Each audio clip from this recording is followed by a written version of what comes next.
2020 was the handful of dead relatives who all voted for Donald Trump. This sort of forceful laying out the full facts sort of hews most closely to reality that there was fraud. It happened on the other side of the ledger. What do you make of this sort of mushroom cloud of phony audits?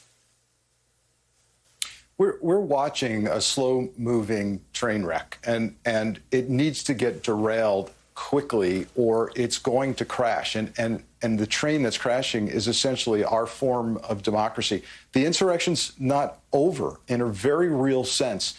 We've got a former president. A significant percentage of at least one party believes he is still the president. He is undermining democracy, our system. And again, from my national security lens, I cannot help but think that in bureaucratic offices throughout Moscow and Beijing, they are sitting back and smiling at a former U.S. president who is doing their work for him. Never before has it been this easy for an adversary to actually impact negatively the United States and our democracy, because they have the ultimate insider, now outsider, in the form of Donald Trump. So, Frank, what is sort of the counter? It's so many fronts, right? It's the propaganda furthered by the ex-president. It's the echo chamber that sort of legitimizes it, from Fox News to the wackier, all the way out to the farther extreme on right-wing media.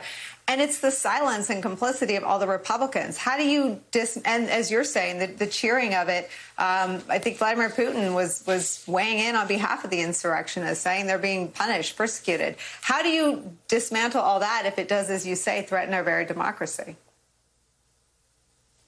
This is a whole of society, whole of government approach that's needed here. I think, you know, as we've just now discussed on your show, we're just beginning to learn how deep this went, how tenacious the efforts were at every cabinet level area, but particularly DOJ, to just do the work of Trump and twist the truth. And I think as the truth comes out, we're going to see the role increasingly of career professionals, and likely that they kept going down the hallway, going to the boss's office and saying, you can't do this. We can't do this. And so it's okay that we have an institutionalist as an attorney general, because he's trying to preserve what we need preserved. I get that. I get that there's a fine line.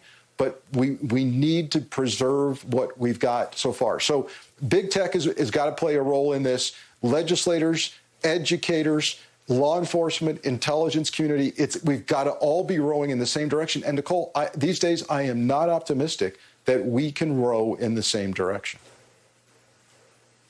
Katie Benner, what is your sense of how closely the Justice Department is keeping an eye on these ballots being repurposed now and not really counted, but re-examined? They're hunting for bamboo in Arizona. They want to commence a similar effort in Pennsylvania.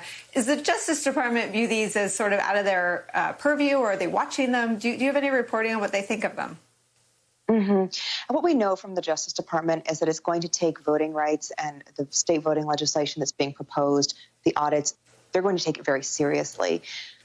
Attorney General Merrick Garland has said as much. And if you look at the newly confirmed head of the Civil Rights Division, that is another big indicator. Kristen Clarke, she is known for being a staunch defender of voting rights and for making her career on it. She has worked in a variety of organizations and at the Justice Department, previously in the Civil Rights Division, to fight to expand voting rights. So this is going to be one of her main mandates as the head of the Civil Rights Division. Now, as we know, the Supreme Court has made decisions that have curbed the Justice Department's ability to, forcefully protect voting rights.